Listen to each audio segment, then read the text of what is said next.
This program is brought to you by Pussy Magnets. Put a midge on your friend with a pussy magnet. Welcome, my lovely lumps. Or should I say lovely labs? I'm so thrilled to have you here in the Labia Lounge to yarn about all things sexuality, womanhood, holistic health, and everything in between. Your legs. Can never help myself. Anyway, we're going to have vag loads of real chats with real people about real shit. So buckle up. You're about to receive the sex ed that you never had and have a bloody good laugh while you're at it. Before we get stuck in, I'd like to respectfully acknowledge the traditional custodians of the land on which I'm recording this, the Menang people. It's an absolute privilege to be living and creating dope podcast content on Noongar country, and I pay respect to their elders past, present, and emerging. Now, if you're all ready, let's flap and do this. Oh God, is there such thing as too many vagina jokes in the one intro? Whatever, I'm leaving it in. It's my podcast. Don't panic, you're not broken. Your sex education was a piece of shit. Get your flaps out and pull up a couch. It's the Labia Lounge. Hello, my labial love bugs. Welcome back to the lounge. Today we are talking about how to build community wherever you go, how to deepen friendships and connections, and just the importance of this. So I've got a pretty cute guest today. I've got Jessie McCall. Actually, I'll just check. Am I pronouncing that correctly? McCall? Yeah, you got it. All right. All right. Oh my God. I do that every time. Forget to check with people how to pronounce their name. So profesh. Anyway, so Jessie is a full-time creative living in the Northern California foothills. She's been a professional photographer the last 13 years, capturing live music and underwater fine art portraiture. And oh my God, those photos lately are just stunning. In 2020, she created a conversation card deck called Naked Conversations, designed to promote deeper, more connected conversations between you and a love interest. Whether it's facilitating group photo shoots for women to dance naked around a fire or a tool to inspire interesting and curious storytelling, everything she does has connection at its root. Oh, that's so beautiful. I really resonate with that. I feel like I'm quite similar with my motivations. So welcome, Jessie. Yeah, thank you for having me. So I guess if you wanted to give us, just to get started, a little bit of a rundown, there's a couple of, there's Little Green Eyes and then there's the Naked Conversations card deck. So your business has a couple of prongs, at least that I know of. I'd love to know a bit about your background with what you're doing with the photography, and then how you kind of got onto the idea to create this card deck with all of these amazing conversation cues. Yeah. I mean, I feel like my creative and financial endeavors are like a fork prong, because I not only do the photography, I own my home here, and I have a housemate, so I rent that out. I'm a landlord, and then I have an Airbnb, so I'm running that alongside. Damn. Yeah, I've got a lot of Instagram pages, more essentially. An Instagram for each business. But yeah, I find that like being diverse is what kind of keeps me on my toes as well. Yeah, let's see. I mean, my love for photo started in high school. I took a darkroom photography class, and that just inspired me so much to just take photos of my friends. And I started out from a really like documentary lens. And then as any creative progresses, if you want to stay on the path, generally people get a bit tired and stagnant of what they've been focusing on. And so then that's where a pivot comes into play. I always wanted to be around music. It was my first love, and I was not going to be a musician. So if you can't do, photograph. Totally. That's the world that I got into. And then I got a little burnt out, and then got into underwater photography, portraiture as like I don't know. It felt like a true like 180. I had to focus a lot more on my directing and one-on-one connection versus being more of a fly on the wall. And I just say with every step along my creative path, I've always sort of, I don't know, like I've had like these check-ins with myself. Like, am I happy? Am I feeling challenged? Am I feeling like I'm really giving something back? Like what, you know, what is my relationship with what I'm doing? And then, you know, the cards were born out of the pandemic and being stuck in an apartment in Melbourne for 3 freaking months. Oh, fun. That's where I am. Yeah. I mean, the first lockdown I was in Tassie, and it was on a farm for 3 months with my ex and his parents, which was actually really lovely in a lot of ways. I got in touch with self-portraiture and sewing and like my real crafty side. And then we got back thinking the world is open. And then, you know, Melbourne just clap back. Yeah. So a little 2-bedroom apartment in Thornbury. And oh my God, I was in Thornbury like during that lockdown at the same time as you. Crazy. High Street. I mean, it's a long ass street, but I'm like, what were we right by? I mean, we were right by not the co-op on the bottom, but the little co-op on the top of High. Anyway, doesn't matter. So yeah, I was there and I was feeling like I was going to lose my freaking mind. And me and my ex I just was feeling really disconnected in our relationship. And I had finished doing a course, a coaching course. I think it was a 7-month long program. And in that course, I was introduced to the idea of conversation cards, but it being Australia, I could not order them to my apartment. So I just made my own and didn't expect to make a full-blown product. But then I sort of liked the challenge and I wanted to see it come to fruition. I was like, oh, I'll order like 50 packs and give them to my friends. But then once you start getting into production, you're like, okay, minimum order is 500, right? Totally.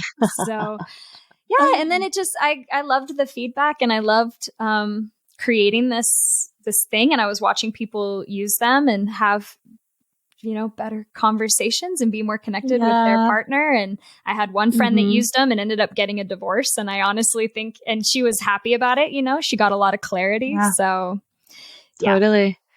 Yeah. It's phenomenal what can happen when actually mature, clear, honest communication starts occurring. Like it's so simple and I'm always banging on about it, especially with clients that have, you know, challenges in the relationship and things like that. But I'm just like, honestly, communication. It is at the core. It's just so fundamental, such a game changer, one way or the other.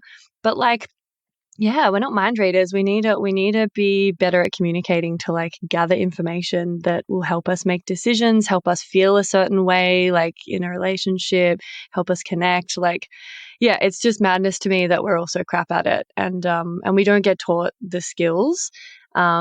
So I find like the sort of the conversation card games are really useful because sometimes we just, you know, people need an excuse and they need the prompt and they need it to be almost gamified for it to be less scary and more accessible, and to have an excuse to kind of bring up a topic or to sit down and actually have like a real raw conversation.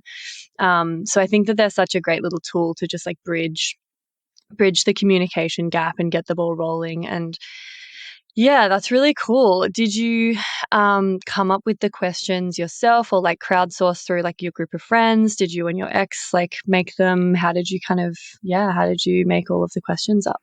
Yeah, I came up with a pretty good list. I sent them to a handful of my closest friends and asked them which ones stood out.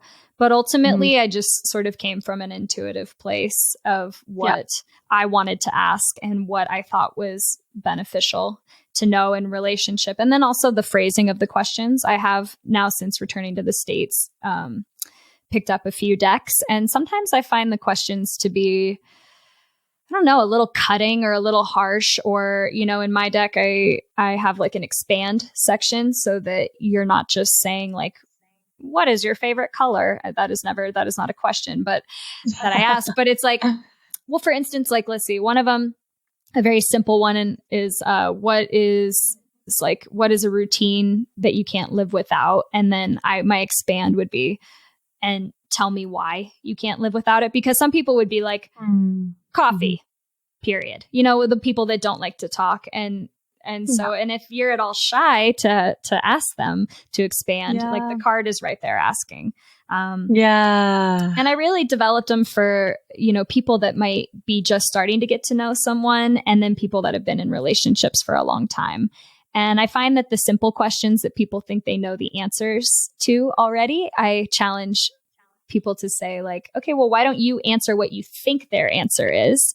And then they can tell you if they're right or wrong. And then oftentimes they can be surprised in that way as well. And it can be kind of fun to laugh about. But yeah. It's such a thing where like we can get into a bit of a rut or just feel as though we know everything about one another when we've been together a long time. But sometimes we almost like after the getting to know you part and, like finding out the salient details about this person and how things are going to be and how we're going to roll together, we kind of just like snooze on that. And then, years down the track, don't think we need to like broach certain conversations or whatever. And I think that's, again, why these sorts of cards are really beautiful, to just like, give people an excuse to revisit topics and elaborate on them, because a lot of people are really they don't want to take up space, or that, like I was chatting to a friend the other day and they were just saying, I often find myself like hesitant to talk about myself, or to like, if I've got a big story or something I want to debrief on, I'll like talk about it for like maximum 5 or 10 minutes and then change the topic back to the other person, because I feel like I'm taking up too much of like their time or space or whatever. And so, we were chatting about how I could best support them. And I was like, okay, well, do you need me to like ask really specific questions and like kind of like put you on the spot and force you to elaborate and just like really like make sure that you take the time? And they were like, actually that would be really helpful, because I don't take up that space on my own. And then there's the people that don't find that aren't super verbal or maybe don't find conversation super easy. It makes me think of this is a different thing, but it makes me think of some of the like Love on the Spectrum, like these dating shows for people with disabilities, and how they have like a dating coach that actually like teaches them how to have a conversation, and not just to do 1 or 2 kind of word answers or like ask closed questions, but to like have a follow-up and to elaborate and things like that. And it's like, this stuff isn't just intuitive and natural for everyone, especially, maybe in a new situation where you're a little bit anxious, you're not super comfortable with the person yet, you don't really know each other, and the nervousness is making things like extra complicated. So like having the cards, what a dream, just easy to fall back on that. Yeah. I also found in my relationship that like I'm a quality time junkie, and he wanted to more do like activities and things like that. And I found that, I don't know, if we could just sort of like get past the like, okay, how do I say this? Because a relationship has so many layers without breaking open our entire relationship. But we had a rough start in some realms. And I found that like, if I asked him a certain type of question, he could sometimes be like, well, why are you asking that? Or like, where is it coming from? And I'd be like, I'm just curious. Or like, I'm aching to connect with you, not pick a fight or not bring up something. So if I brought the cards out, it was almost like, cause when he and I would go to therapy would generally go really well. And we'd have these very balanced interactions. And so I found that if I brought the cards out, it was this sort of third party in a way that wasn't like, well, what's the motivation behind that? And then he could, without any kind of preconceived notion, he could sort of internalize the question and come back, and it was oftentimes very fun. And if I was feeling like I wanted to connect, he knew I'd be like, do you want to go to the park and pull some cards? And he would be like, okay, sure. Like it was just this sort of ritual or this space where he knew what he was getting into for someone who could be pretty avoidant and want to like shy away from a conversation. He knew that it was a safe space for the most part. Like sometimes some of the questions are sticky, and they can bring some stuff up for sure. Yeah. Totally. Amazing. So the questions are sort of, I imagine they would still be like helpful and and fun to use with friends, but they're mostly sort of aimed at like a love interest and like creating more intimacy there. I've got a friend who makes a conversation card deck that was like the first kind of like where I dipped my toe into conversation cards and like love them, but I hadn't really heard of them. And yeah, a few years ago he made this card deck called Curiosity Cured the Cat. And there's like levels. There's like lemon and herb, medium hot, and extra spicy. So there's like, you know, different levels of, I guess, vulnerability or intimacy, you know, in the different categories of cards and stuff. And yeah, I just think it's so incredible when I've brought it out, and often people are a little bit like, oh, that's lame, I don't want to do that. But like, it's actually incredible if you can get, that's my trickiest thing, especially with like my family and stuff. Yeah, is getting their buy-in. But once they're there and they're sitting down, like honestly, like I've had groups of people where we've only needed to pull like maybe 2 cards, and among everyone answering that and then that sparking a conversation and a discussion, like it's been like a couple of hours of like amazing conversations and getting to know each other and bonding, and we've only really pulled like 2 or 3 cards, and it's just like, yeah, it's just so powerful. I've seen the kind of ripple effect of that, and I've heard through him, because he obviously gets like, and you would as well, I'm sure, like people writing in and saying like, oh my gosh, I played this card game and like this is what happened. And, you know, people are like healing family rifts and like bonding with their siblings or their parents on a whole new level. And yeah, it's really cool.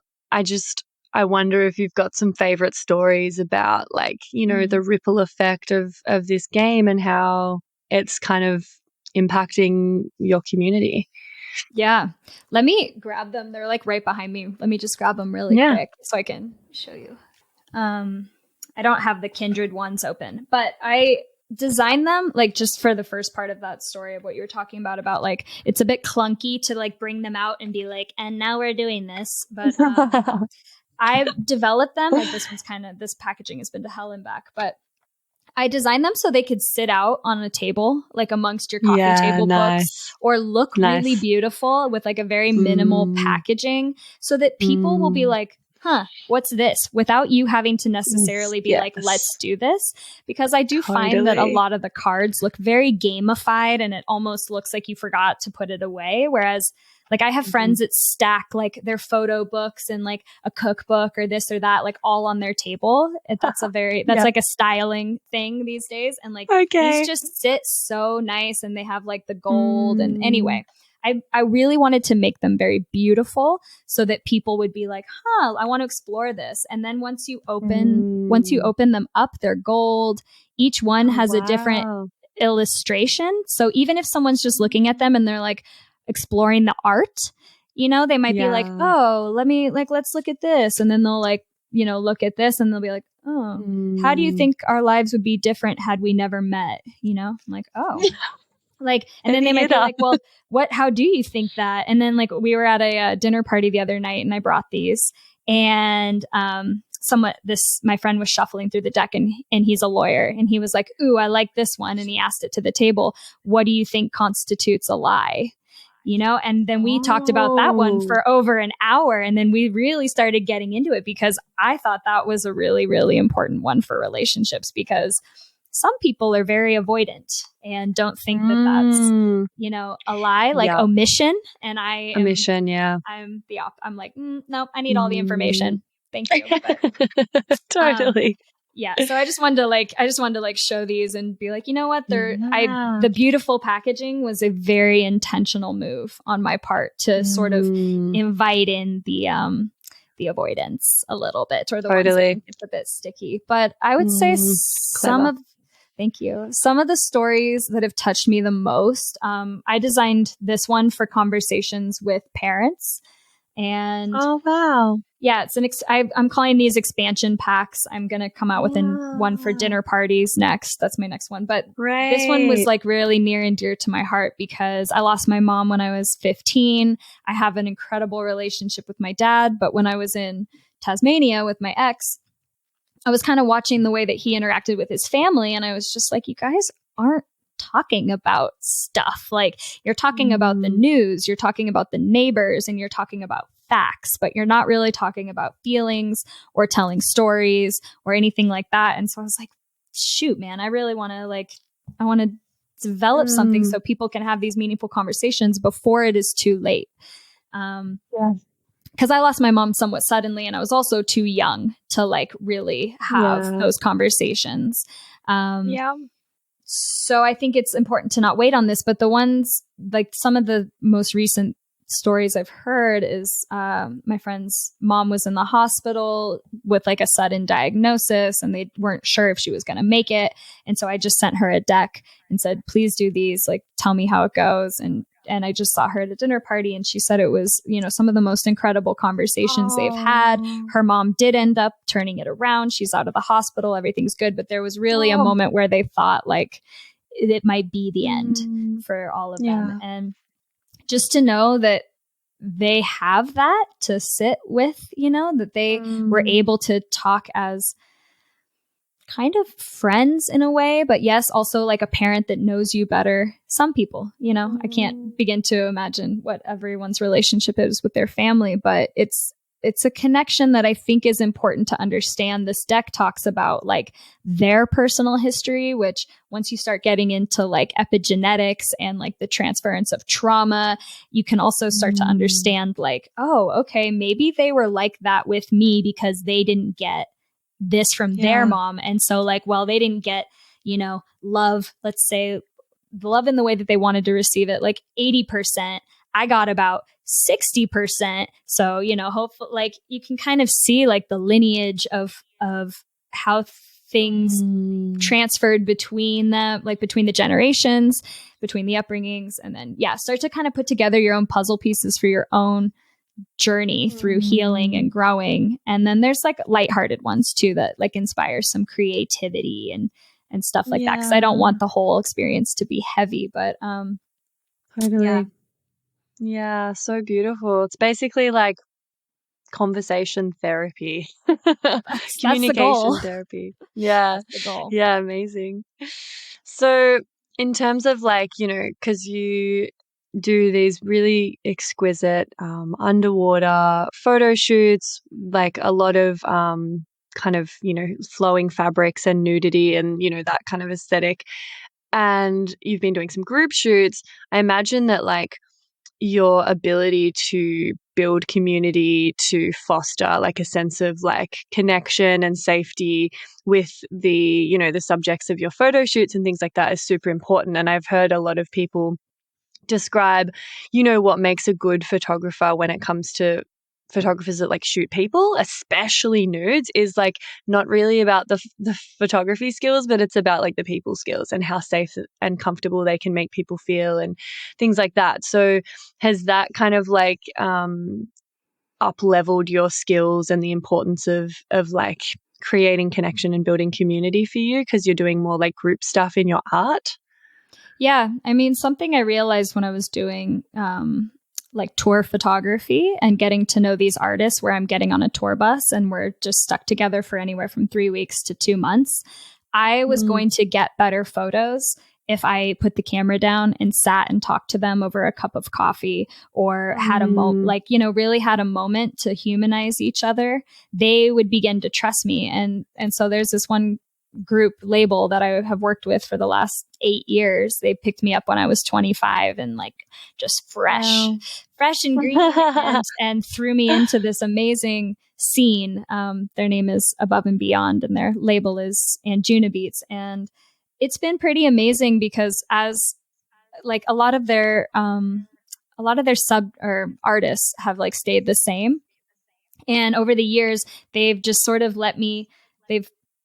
they've allowed me to kind of not pigeonhole, that's sort of a terrible term, but I really like doing the behind the scenes, the backstage, the really micro moments. And they just sort of let me go now. They hire someone for the big shots with the lasers and the pyro and all that. And then they go, Jess, you just go backstage and do your thing. And then I'll lock eyes with somebody that I had a conversation with maybe 2 years ago. And then they'll look at me and rather than get weird in front of the camera, they just relax. And I had this artist, say to me at the last event that I did. He was like, whenever I see you there, I always, I think he said, I always know that it's safe or something like that, because you never know what, and I felt so, I was just like, I didn't know you felt that way. Yeah. And something, it was something along those lines where I just felt like, wow, like they trust me. They know that, like, cause the photos that I send them, they're like, oh yeah, shit, I look good. I'm fine. Whereas some photographers, I mean, it's a mix of both is my point. Yes, there's an element of like helping people feel safe and comfortable, and they're going to be okay, and they're not going to look like crap. And then there's some photographers that take photos, and I swear, I'm like, you think they look good in that, with their face looking like that, like singing? Because singing and being on the mic or being up there there's so many expressions. And I just have a real sense of how I think there's an intuition there of how I think somebody wants to be portrayed. And so that's part of it. And so that's where it started in the music industry. And then, yes, once you start getting into nude photography and helping people feel safe, I really accessed this side of myself where I was like, what do I look for in my life? Like, I'm looking for a lot of grace. I'm looking for space, and I'm like looking for forgiveness, I think. And so that's sort of the essence that I try to put forward in these shoots, because people come up and they're so hard on themselves. They're like coming out of the water and like snot is dripping out of their nose, and they're like, oh, I fucked that up. Like, I tried to do this and that, and I don't know why I can't sink or why I'm not staying down there. And so I really come at them as like, you're doing great. Like, do not be hard on yourself. Like, I'm just nurturing mother energy, like just really like big hug. Everything is fine. We're going to create something beautiful. Don't put pressure on yourself. Cause I grew up with a lot of pressure. My mom wanted me to be like a straight A student. I felt like I was never quite good enough. And so I like with this type of work, I just want everyone to feel like they're good enough. Hey, Babe Towns. So sorry to interrupt, but I simply had to pop my head into the lounge here and mention another virtual lounge that you've got to get around. It's the Labia Lounge Facebook group that I've created for listeners of the potty to mingle in. And there you'll find extra bits and bobs like freebies or discounts for offerings from guests who've been interviewed on the podcast, inspiring and thought-provoking conversations, and support from a community of labial legends. So head over to the links in the show notes and I'll hopefully see you in there. And now, back to the episode. So beautiful. Yeah. Yeah. And I think like there's something super special about coming together and working on a creative project or doing art together or like, I guess, pushing our edge, and nude photo shoots and things like this, like obviously like pretty edgy for some people, and especially like these days where we're just increasingly isolated and disconnected, like our social skills are suffering due to this, and also because of like an increase in anxiety and mental health struggles. And so like finding ways to connect and to bond and to engage with community and with other people like on a real level is just like extra important, but I feel like sometimes extra hard nowadays. And so I've noticed like, if I'm running a workshop or a storytelling kind of circle, or like I've been to beautiful kind of days where like, you're having a crafternoon, or we're doing body painting naked in the garden and then taking photos, or, things like this. People love it. Like they love it, and it just creates such an infectious buzz and deeper conversations and bonding than like, I don't know, other forms of, I suppose, connection. And I'm just wondering like, because I know a big jam of yours is building community specifically through art, or like using art as a vehicle. So like, I'd love you to talk a bit more on your experience with that and why that's something you're passionate about. Yeah. I mean, this is something that's somewhat new to me. I started offering these group shoots this year. And because I was doing a lot of one-on-one or like one-on-two. In Australia, I started by like bringing 3 people in, and I was like, oh, and the the light bulb went off for me, I think in 2021 when I brought 3 complete strangers together. My friend Bella, and then Leanne and Heidi. And they all just like, they stayed in touch after I left, and they were still supporting each other. And I was just like, wow, this is really powerful. Like 3 people that would have never otherwise met. But then we, I think we got food after. And it was just this like, it was only a couple hours, but it was enough to create a bond and like a tenderness with each other that expanded their network and expanded this, like, it was kind of this hug. So then I came back and I did some group shoots, but I was rushing through them. Like I invited some friends. I wasn't charging or anything like that. And I wasn't creating too much intention around it. I just wanted to see what it was like to do a bunch of people underwater, to photograph a bunch of people underwater. And so I was like, okay, cool. Like I didn't notice as many bonds there. And then I did a fire shoot in May, because, you can only do underwater for so many months out of the year. And I was hungry to get in front of the camera, and I had a ton of burn piles because I own 5 acres up here and it's a lot of work. So I thought, why not do chores and art at the same time? So I invited, I think, like 9 women over, and it was really cool. Like one of my best friends I've had since 4th grade, like met this new person, Kelly, who I had never met either. Like I just put a call out on Instagram, and I'm like, if you're open, that's really the first step. And then we'll just see what happens. And they connected. And then Kelly ended up like moving onto Ramona's property because she needed a place to live. And so they had made that connection. And I think a couple other people made connections, but that one was definitely like a bit profound. And then I was like, okay, I'll do this as an underwater shoot.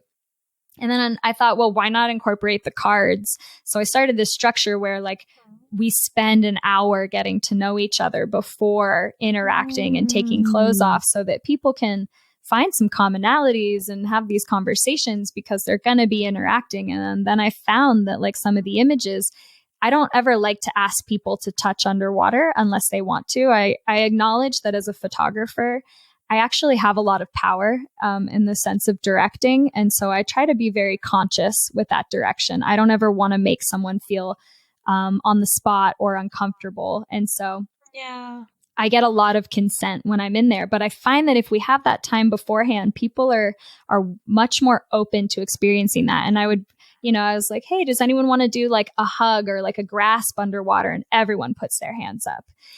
Because they're already feeling that closeness, and they're complete strangers, just like pressing their boobs against each other. And and they're some of my favorite images. I'm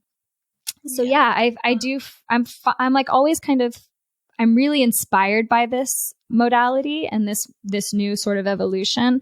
And I feel like it's not just about the art. Like the art is kind of like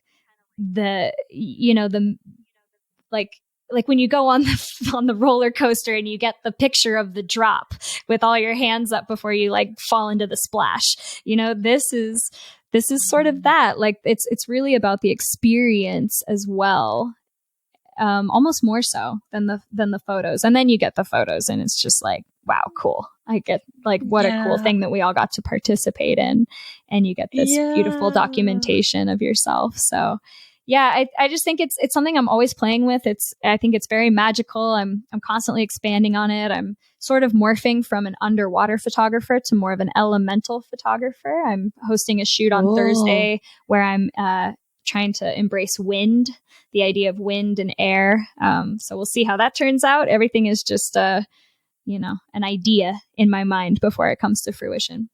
And that'll be with, I think, 10 women, and we'll see how that goes. But beautiful. Love that. Okay, amazing. Well, before I forget, I'd love to just slot in the segment Get Pregnant and Die. Don't have sex, because you will get pregnant and die. Don't have sex in the missionary position. Don't have sex standing up. Just don't do it. Promise? Yeah. Do you have a story about your sex ed for us? Let's see. I don't know what it's like in Australia. I know what it was like here in my little town of getting our education between the grades of 6th and 8th. I wish that let's see, when you sent me this prompt, what came up in my mind? I mean, I wish that they would have talked a little more openly about STDs and kind of destigmatized it, because there was actually a lot of fear mongering around it. And, shame. And it's just like, as I got older, I was like, wow, my friend this is the second guy she's ever dated and she got genital herpes.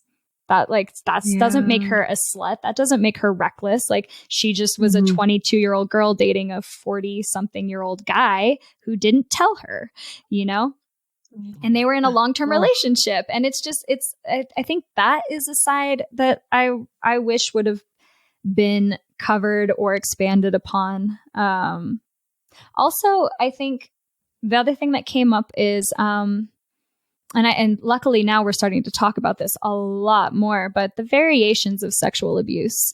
And I was raised thinking that rape was like holding you down, very brutal, like struggle, you can't get away. And so getting older and talking to friends and all of us sharing stories, it's like, ooh, it actually comes in so many different shades.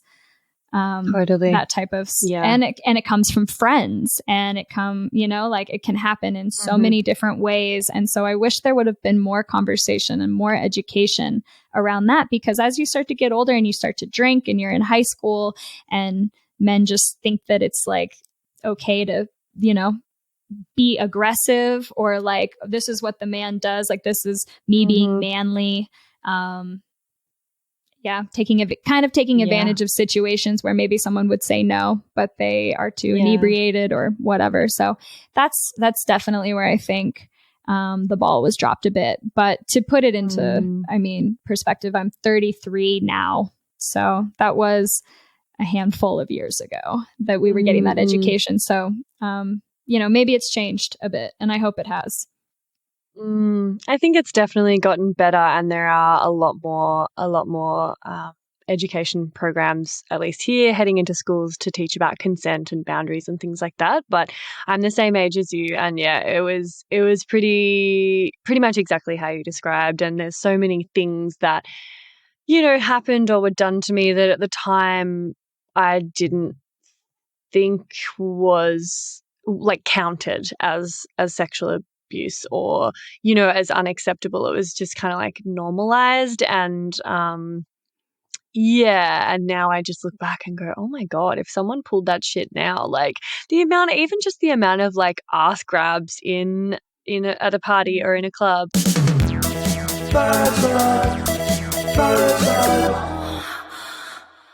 Like, it was so expected and so normalized and so, quote unquote harmless. And now I'm like, fuck that. Oh my God. Like, so I think that's a great answer. I totally agree with that. So I'm wondering, like, if you have any tips or suggestions for how we can, like, some ways that we can build community and invest in our community. Because I think it's like a real skill. I think for a lot of people it's got to be quite a conscious decision and an intentional kind of approach, because it doesn't necessarily just like happen naturally and organically. Sometimes it does, but I've moved to like a few different cities over the last couple of years and had to start completely from scratch and make all new friends and try to build community.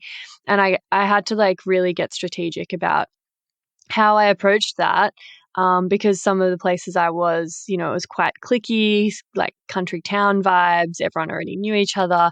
There weren't like super obvious like avenues in or like common watering holes or places you'd go where you'd just, because I feel like if you've got a workplace or a school, university, like that you go to every day, you see regular people, you kind of build community and become friends. But if you don't have that, like I'm self-employed, I work from home, so I don't have colleagues, I'm new in this new area, I don't know how to crack in. And I had to get like really intentional about doing that, because I know that I need community and friends and connection to survive.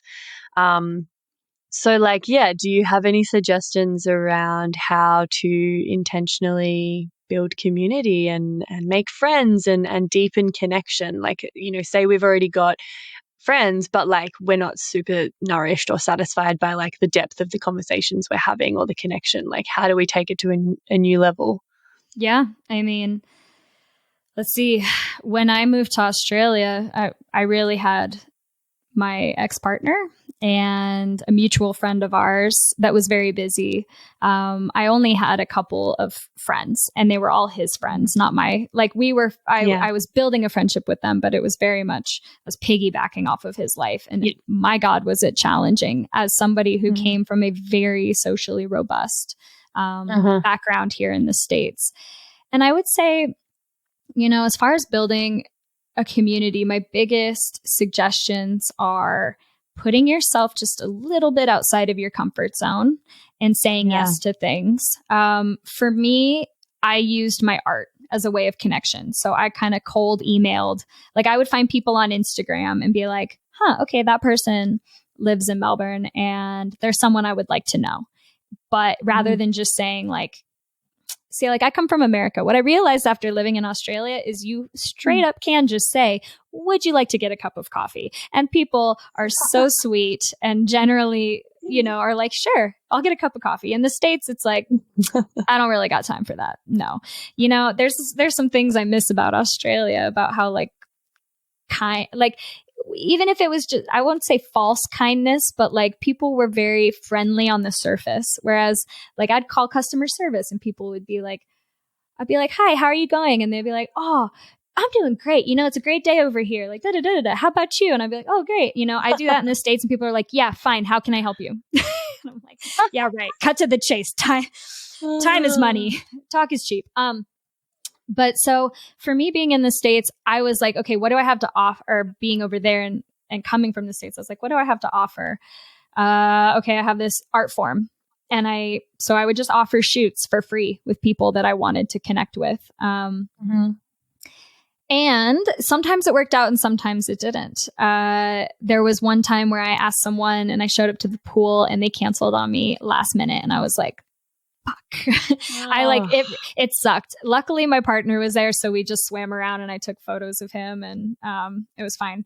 But later she invited me. She was like, hey, like, do you want to get a wine up the street? I have 2 friends in town. They're photographers. You should meet them. And I was like, it's funny because I was like, no, I don't. Or I was like, I'll go, but I don't want any more photographer friends. Like, that's not what I'm looking for.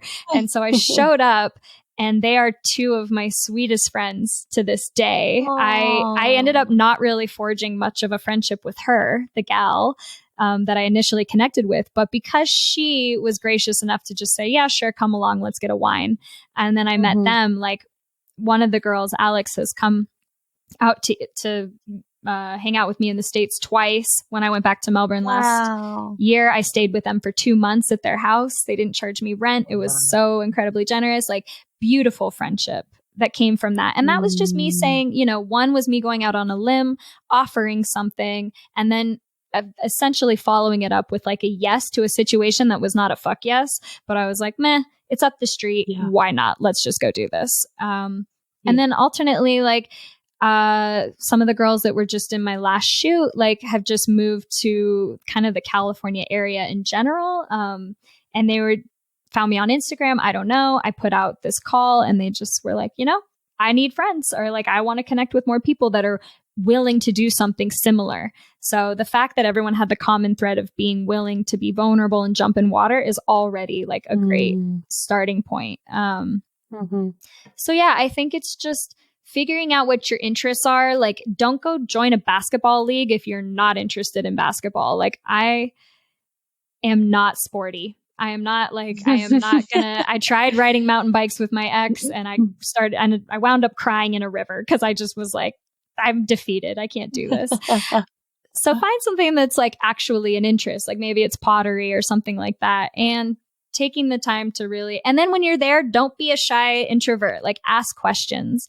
The best way to like get into someone else's group is to be genuinely curious. And for me, that comes quite naturally, but I find that for a lot of people, it doesn't. And sometimes, yes, that starts with like, where are you from? How did you get here? Where, da, da, da, da. You know, you have to start with some very basic questions. But I sort of, if I have a curiosity and I'm like, ooh, is that okay to ask that? I usually just go right ahead and ask, because then we kind of start cutting through the fat and start talking about something that matters to the both of us, hopefully. Excuse the interruption, my loves, but I'm shamelessly seeking reviews and 5-star ratings for the potty because, as I'm sure you've noticed by now, it's pretty fab. And the more people who get to hear it, the more people it can help. Reviews and ratings help me curry favor with the algorithmic gods and get suggested to other listeners to check out. Plus, they make me feel really good and appreciated as I continue to pour my heart and soul into creating this baby for you. And I promise I don't mazz over them or anything. I mostly just tuck them away for a rainy day when I'm filled with self-doubt and existential dread about being self-employed, which is fairly frequently. So you see, leaving a review really does make a difference, and it's an easy little act of support that you can take in just a minute or two by either going to Spotify and leaving 5 stars for the show, or writing a written review and leaving 5 stars over on Apple Podcasts. Choose your poison, or if you're a real overachiever, you could do both. Whoa now. If you are writing a review though, just be sure to only use G-rated words, because despite the fact that this is a podcast about sexuality, words like sex can be censored and your review won't actually show up. Lame. Anyway, oh, what was that? Oh, you're going to go do it right now while I wait. Okay. Yeah. No, that's a great idea. May as well just quickly click that 5-star button before we get on with it and, forget about it and get on with your day. I'm hearing them roll in. I'm hearing those 5 stars. Oh my God, I make myself cringe. Anyway, thank you much, Lee. You're a total gem, and I'll let you get back to the episode now. Yeah, totally. It's such I'm really grateful that I have this kind of skill of making new friends quite easily. Like, I'm so grateful for that, because I am also actually quite introverted, and if I'm not in the mood and or I'm feeling a bit socially burnt out or anxious, there's no fucking way I'm asking someone a question. There's no way I'm engaged. I'm very 0 to 100. If I'm in a social mood and I'm getting a lot from the interaction, I'm feeling good, great. I find it really easy to flow with people and make friends. And then the rest of the time, I just want to hide in my bedroom and recharge. But at least I have the ability to get out there some of the time and be outgoing and social and make friends. But I really feel for the people that are super introverted, maybe have a lot of social anxiety, maybe don't have a very large social battery, because unless you meet someone quite compatible or who's feels like a safe space, or they somehow a topic comes up or a conversation is sparked that's actually interesting and engaging for both of you and it flows, there's a lot of ways where it can just kind of fizzle and just be shut down. And when I'm not in a super social mood, or if I'm chatting to someone who really struggles with that kind of thing, or maybe they're just not that interested in talking to me, or maybe we just don't have much common ground, it's so tricky to find something. And then I just feel really I choke, because I'm just my brain is blank. I have nothing that I can think of to ask this person or start a conversation with. And I feel I'm, just super socially fucked up and weird. And then I realize it's probably not just me, it's probably both of us, and that there isn't this compatibility, or we're just not in the space to do that, and we're both probably thinking oh my God, what the fuck's wrong with me? I can't think of anything to say, I can't think of anything to ask, this is awkward. You're really just two introverts that accidentally came head to head. Yeah. Well, when you've moved in the past, how did you get over that gap? Did you have a friend? Did you have any kind of lifeline whenever you moved? Yeah, sometimes. I remember when I first, ages ago, 12 years ago, when I first moved from a little country town after high school, I moved to Melbourne, and I didn't know anyone. I had a couple of housemates who were also from this tiny country town I was from, but they were coupled up and they didn't really like to go out or do anything. And I wanted to go out. I wanted to make my own friends. I wanted to get to know Melbourne, and like I loved live music and things. So I would just get these free magazines that you'd find on the street. They were called Beat magazines, and they had like a gig guide and like a few little, this is what's going on in Melbourne, and this band is playing, and this venue's opened up. And I would literally just like read the Beat magazine and, circle some gigs that sounded good. And I would take myself off to like, I'd look up, I didn't even have a smartphone or maps. I would look up the directions on my laptop before I left the house, write down a little bit of paper how to get there, and I would either walk or ride my bike or catch public transport because I didn't have a car. And I would just go all around Melbourne. I made so much effort. I was going out multiple nights a week, and it was just driven through like sheer loneliness. Mm-hmm. I was fresh out of a breakup.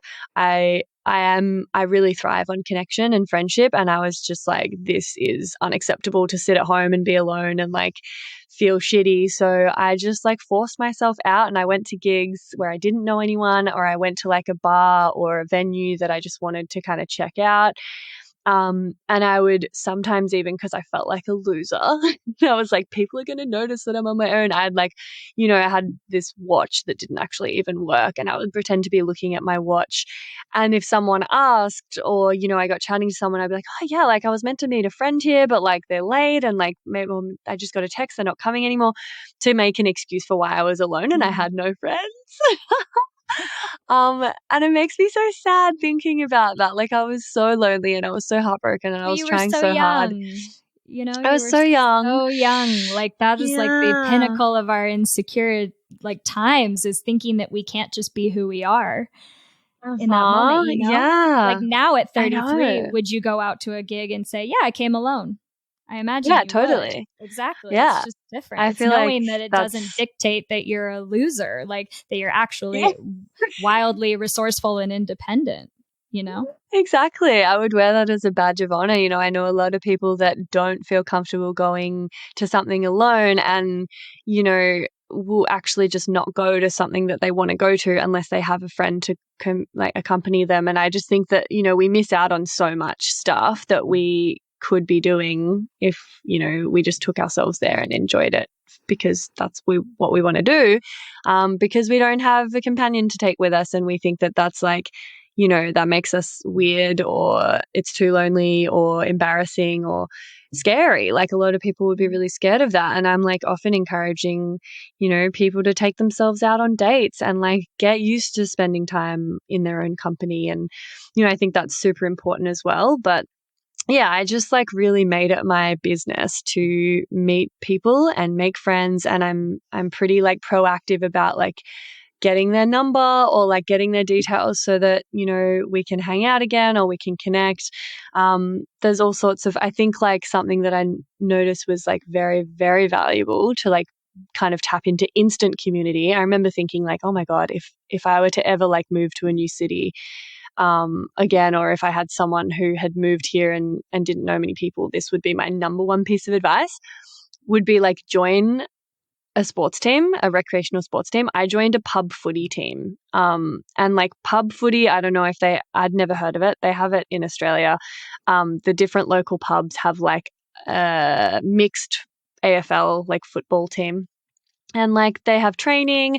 It's all like very like community minded, super loving and welcoming. Like, you have games on the weekends and you play against other pub teams. And then the pubs themselves have like trivia nights. They watch the game. I'm not into sports at all. Like I like playing them a little bit. I don't really watch them. But if I chose to, that pub footy team, literally like the group chat was popping off every day. There was constantly something. Every night I could have gone to something. Every night there was some, different event or like gathering and I was like, wow, this is just such an instant bustling community that I've just tapped into. And so like, yeah, joining a sports team or like doing pottery classes, like finding a hobby, there's so many things that we can be proactive about and do, but it's just like getting the get up and go to actually do it. And that first time rocking up alone can be really confronting, like for people. I get that. But it's so worth doing, and I think you're right. Like it's usually pretty essential that you get out of your comfort zone. There's really no way around that unless you're just massively extroverted and everything like that is within your comfort zone. But I don't know that many people like that.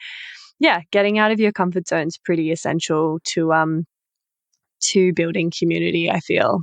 I would say like a tip to your story, because I think for people, they're like, okay, fine. So I got myself on the tram and I got myself to a gig and now I'm just standing here and nobody's talking to me. I was just thinking back to like when I shoot gigs alone. Oftentimes if I have my camera, I'm like, I don't give a shit. Like I'm not here to make friends, like very reality TV show. But I was thinking about like, I shot this festival last year and I was in line to get food and I was like overhearing someone talk about something. And then I just sort of like chimed in, and luckily it was welcomed.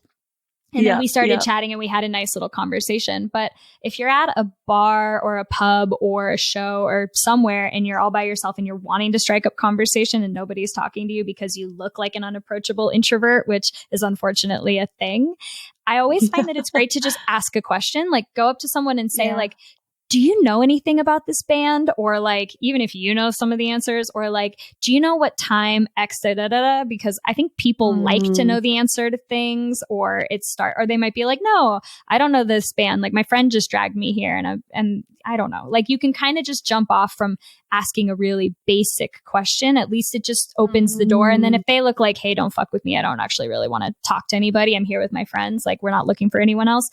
And just go up to someone else and like ask a different question. I mean, it takes a little bit of courage, but you don't have too much to lose. Yeah, exactly. It's asking the question, or even just like giving a big smile, like just cracking that door open so that they know that you are approachable and that you are interested in engaging. Unfortunately, like so many of us feel like we have to have a drink in our hand, or like, I know a lot of my friends back in the day were smokers, and they were like, honestly, the main reason I do it is because out in the smokers courtyard, you've all got that in common. You can ask someone for a lighter, you can ask someone for a paper. You're standing there having a smoke, which you've got a purpose for being out there, even if you're alone, so you don't have to feel like a loser because like you're having a smoke.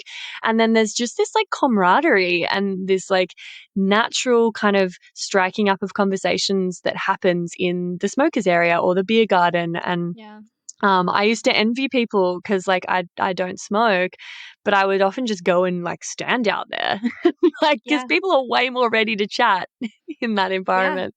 My ex said the same thing. He'd come home from the bar and I'd be like, ugh, you reek. Why? Like you not, I mean, he would vape or whatever, but he'd smoke a ton of cigarettes when he'd go out, and I would just be like, ugh, why? And he'd be like, well, it's how I meet people. It's the same thing. Yeah. But I don't drink a lot and I don't smoke. So I'm like, same. I'm like, I'm not going to break up with myself to be in this situation. Like I'm not going to break something that I feel pretty good about. So yeah, for those that don't have that little door or that sort of crutch, it's still totally possible. Yeah, exactly. I don't really drink, I don't smoke, and I've still managed to make it work. And yeah, it is just about like cracking the seal and just like bringing up a topic or asking a question or just like engaging a tiny bit. And you know what, like you can do that and then they might just give you nothing or give you a little bit and then that's it. But like you initiated something, you like cracked open the door, and if they don't come to you, that's okay, but at least you tried. And sometimes that's all people need, and then that encourages them to like meet you in the middle and then flow on from there. Yeah, but it is so tricky. It's really like it's a learned skill for a lot of us, and it's a deliberate thing that you have to like really try. It's a real thing, and especially like the older you get. Like my friend Ramona moved back from Australia. She'd spent 14 years over there, and then she just moved back to our town that we grew up in, which is where I'm at now. And I have all these friends from high school that I sort of stayed in touch with, but she was just like, I don't have friends. Like she was just like, I don't really like, she had met a guy, they started dating, but she was just like, I don't know how to make friends. I'm hitting people up. They're blowing me off. They're being really flaky. I'm feeling really like sad about this. And so it's a real thing. Like this is a conversation that is important to be had, because I think a lot more people struggle with it than let on. Oh my God, yeah, absolutely. And it's so tricky not to take it personally when you're like always putting yourself out there and you're trying to make the effort, or you're trying to, initiate a friendship. And it happens a lot. Like I go to a lot of festivals, and you'll make these amazing connections and have these great times on the dance floor, and you'll be like, oh my God, we should definitely be friends and catch up back in Melbourne or back in town. And they're like, yeah, yeah, yeah. And then, reality is like most people are pretty flaky, especially in a big city like Melbourne, where there's just FOMO galore and there's so much to do all the time. And people have existing friendship groups. They have existing commitments. Like they often don't have time to just like carve out for you to like pop into their life. And like, because I'm like freshly back in Melbourne as well. I haven't lived here for a few years. And a lot of like my friends don't live here anymore. Everything's kind of shifted around. I'm like finding myself with a lot less community than I would like. Post COVID as well, everything like the sands all kind of shifted, and now I'm like, oh, where the fuck is everyone? Like, what are we up to, guys? And it's really hard not to take it personally when like you're trying to make an effort and you've just got like less friends and less community. And they've got like a full roster, but like it's still worth doing. And I feel like a lot of people, that doesn't come naturally to them, but they appreciate it if you chase them up and you kind of like, you make the effort to consolidate the friendship, because there needs to be like a few hangs before it like enters the territory of like, no, this is like an actual ongoing relationship now, rather than like we just had a nice moment or we got a coffee once or twice. Like it's tricky to like, get integrated into someone's life and actually have an ongoing friendship. It's like, yeah, my friend Hannah calls them project friends. Hannah's just like, yeah, sometimes I just like decide that I really would be like get along with someone really amazingly, and I like love what they're about, and I like see them around, or I, and I just make it a bit of a project to become their friend. Yeah. Which I love.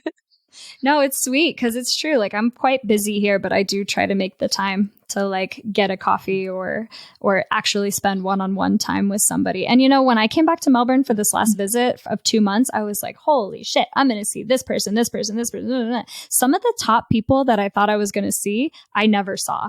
And I was a bit bummed. And then these other people I ended up seeing 2 or 3 times that I had done shoots with, that I like was like, yeah, we're friends, we're like acquaintances. But then we just solidified that friendship more because they were like, yeah, I'll come to your neighborhood and we can go for a walk, or I'll go to the beach, or I don't know. It just really showed me like you also start to discover, like you put yourself out there, and the people that don't come back and meet you, you're like, all right, I'm going to move on. I'm not going to push this friendship, even though it was a nice moment that we shared. And then this person that's saying yes, like obviously we both have the drive to get to know each other.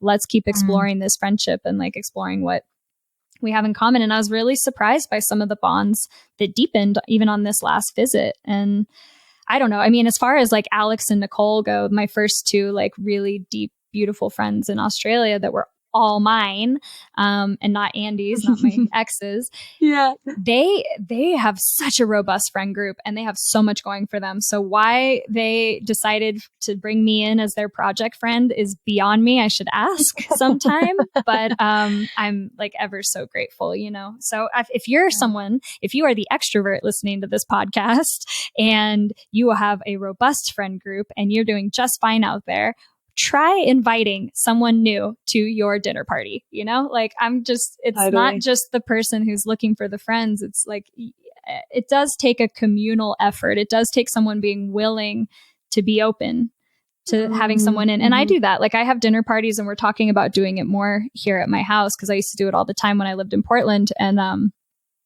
where I'm like, we always invite the same people. Why don't we invite those 4 people and then 4 others that are kind of random that we don't really bring along to many things, just to, just to see, just to meld it a little bit more. Oh, there's so many things, so many fun, creative ways you can do that as well. Like we used to have, a dinner party where the rule was like you had to bring along one new person.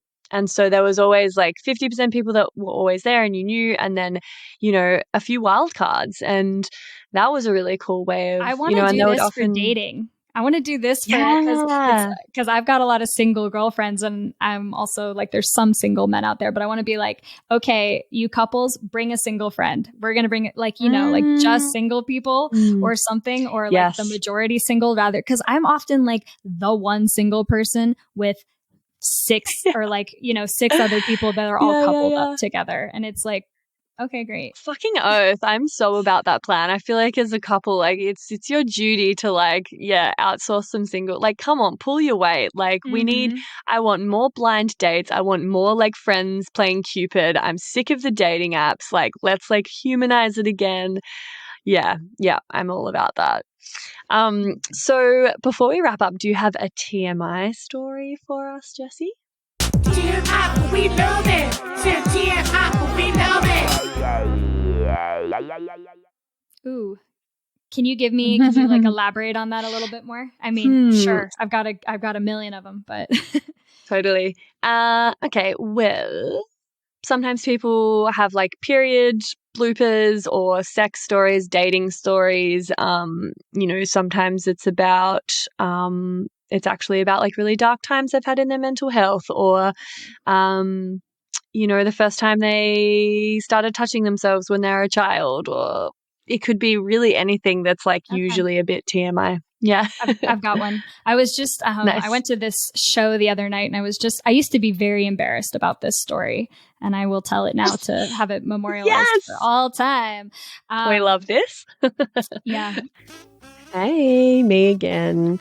If you'd like to support the potty and you've already given it 5 stars on whatever platform you're listening on, I want to mention that you can buy some really dope merch from the website and get yourself a Labia Lounge tote, tee, togs. Yep, you heard that right. I even have Labia Lounge bathers, or a cute fanny pack if that'd blow your hair back.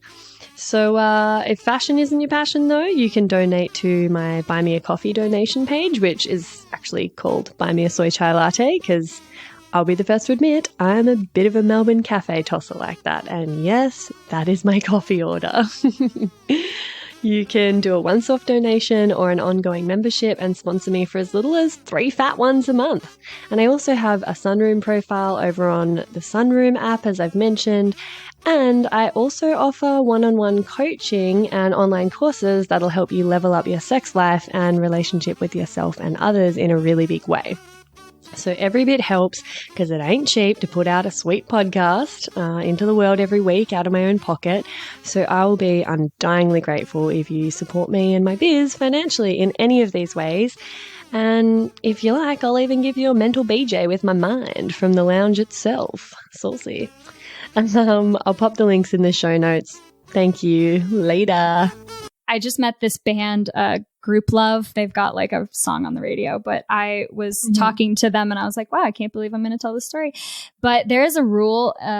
This goes very well with people that work in the music industry or that tour, because there's this rule that you are not allowed to poop on the tour bus. No number 2s, not for Jack Johnson, not for anybody. I don't know what Oprah does. I think there was some kind of poop story with Oprah's tour bus, but like for the majority, even some of the biggest people in the industry, you cannot poop on the tour bus. And I cannot tell you why. I do not know. It's a smelly thing. One time someone pooped on our tour bus and the bus smelled for like 3 weeks. So anyway, so I was on tour in Europe with this artist, Gregory Alan Isaacoff, and we had this very kooky bus driver with this old double-decker bus. And it was a very cool bus that he brought from his property. He raised huskies. Like, I'm just painting a picture. Like, his name was Toon. He had this big white hair. Anyway, he was like, sort of like, he was funny, but also sometimes it was like, don't wake Toon up. Like, he's scary. Like, you didn't know what you were going to get. And, and so the night before we had been like drinking a little bit on the bus, and, for whatever reason, I don't know, eating sugar. I had been on the bus for maybe a week and a half. Like, my jet lag had set in a bit. I was fine. I was getting over it. And I knew we were waking up in Paris. And so, normally you wake up and you're outside the venue. You can get off the bus. You can go use the facilities, whatever you need. But I woke up at like 5:30 in the morning, 6 in the morning, and we were in a parking garage in Paris, and the bus was locked. There was no way to get off the bus, which is a fucking hazard. I don't know. But wow, you were locked in. Because he assumed we were all asleep. Like most of us had gone to bed at, I don't know, 2 a.m. or something. And my friend Max is tall enough that I asked him later, but he had crawled out of the fire escape, which was like on the top of the bus, but I'm too fucking short to get out of that. So I woke up and I had the urge and I was like, this is not suppressible. Like I have to go and I don't know what I'm going to do. And so because this was not my first trip around the sun, I had planned for this because one of my biggest fears, and I love this about life, I fucking love this about life. One of my biggest fears was having to shit on a tour bus and not having anywhere to go. And so of course the universe was like, here you go, girl. Here's one of your silly, ridiculous fears that isn't like death or, something actually catastrophic, some silly little thing that you're embarrassed about. Here you go. So anyway, I had prepped. I had done a Google search before going on this tour, and I found these bags that they use in like bedpans, essentially, and in hospitals. And they're just a thick, shallow trash bag that has like a absorbent layer in the bottom. And so I brought a couple of these and I jokingly called them the oh shit bags, which I want to like trademark them and give them to all of my friends that tour. They could be different colors, whatever, sparkles.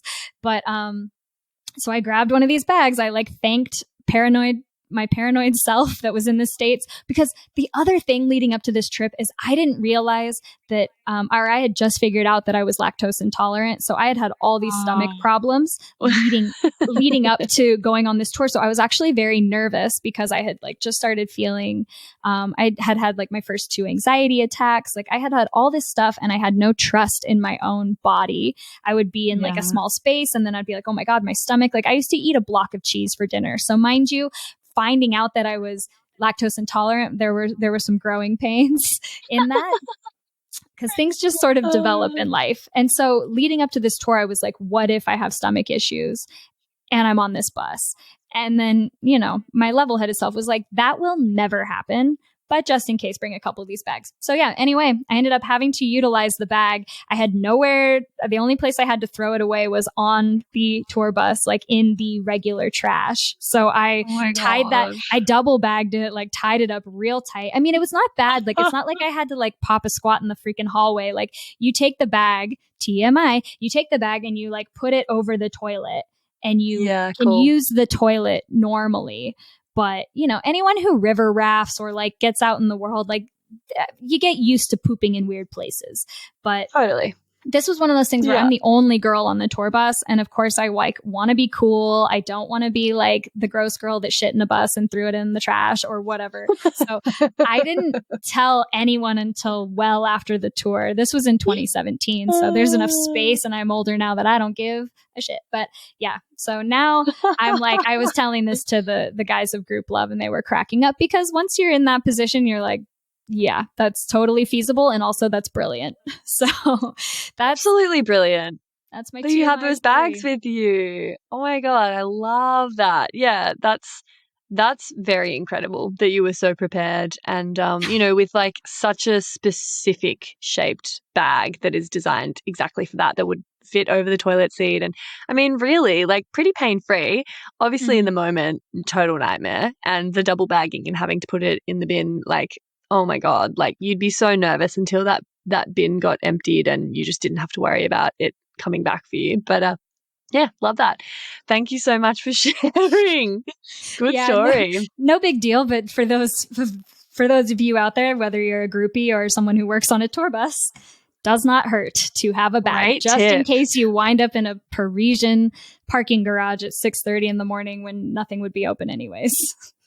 Dude, absolutely. That's such a fucking good tip. It's just nice to be prepared because I know that type of anxiety very well. And like when I've got a shit. Like it does not go away for anyone. Like I've been in some very dicey situations where my body has betrayed me. So that's a really helpful and practical tip, I'm sure, for lots of people. Even just like not even on a tour bus, but on like there's a lot of instances that would be really, really handy. Anyway, so I'm conscious of time, so we're going to wrap up here. I'm going to put your links in the show notes, and I know that you've got 20% off the Naked Conversation card decks for people that sign up to your mailing list. So I'll put the link for that there and everything as well. Did you have like, and I know this is probably an annoying question because I hate it when people ask me like, what's your favorite movie? But do you have a favorite question card that's in there, or like one that springs to mind to just like give us a taste and, potentially answer? Yeah, you think I would know all of them by heart. I don't, but I would say it constantly changes. I really like the ones from the Naked Conversation deck that are a check-in on the relationship, where it's one is like, where have I dropped the ball recently? And maybe the follow-up to it is like, and how can I do it differently? Or like, when is a time that in the last week where I think it was like, or where you felt appreciated by me or something, there's a space to give gratitude. And then there's also a space to give like constructive feedback in a really delicate form without it being like, hey, you didn't do this, or blah, blah, blah, like the barking thing that can start to happen in relationships. It's like, hey, we're having a cup of tea, and how about we just debrief about some things here? I think those check-ins are so vital. Like, even if you just took, I think there's like at least 5 cards in the deck that I think are crucial that you could pretty much ask at least once a week, if not a couple times a month. That would be really beneficial to the health of a relationship. Yeah, beautiful. Fuck yeah, amazing. I'm going to have to get myself a deck. I don't have a deck. You have to send me one. It sounds, right up my alley. And I have to apologize to everybody in Australia. The shipping is atrocious. I wish I had a workaround, but until I'm some big corporation, it costs like $50 to ship over to Australia, which is nuts. And I used to have my friend Ing has a shop, Whale Song Shop, and she might have a couple decks, but I will say that they are in the process of getting listed on Amazon right now. And I know that Australia still has its limitations with Amazon, but that might be a new bridge. So I will see how that works with ordering them overseas through Amazon, and that might cut back on the shipping and make them more accessible. Yeah. All right, great. Love it. Yeah. Beauty. Well, thank you so much, Jessie. It's been great chatting. Thank you. So nice. Rock on, everyone. And that's it, darling hearts. Thank you for stopping by the Labia Lounge. Your bum groove in the couch will be right where you left it, just waiting for you to sink back in for some more double L action next time. And in the meantime, if you'd be a dear and subscribe, share this episode, or leave a review on iTunes, then you can pat yourself on the snatch, because that, my dear, is a downright act of sex-positive feminist activism. And you'd be supporting my vision to educate, empower, demystify, and destigmatize with this here podcast. Also, I'm always open to feedback, topic ideas that you'd love to hear covered, or guest suggestions. So feel free to get in touch via my website at freyagraph.com, or say hey over on Insta. My handle is Freya_graph_YMT, and I seriously hope you're following me on there, because damn, we have fun. We have fun. Anyway, later labial legends. I'll see you next time.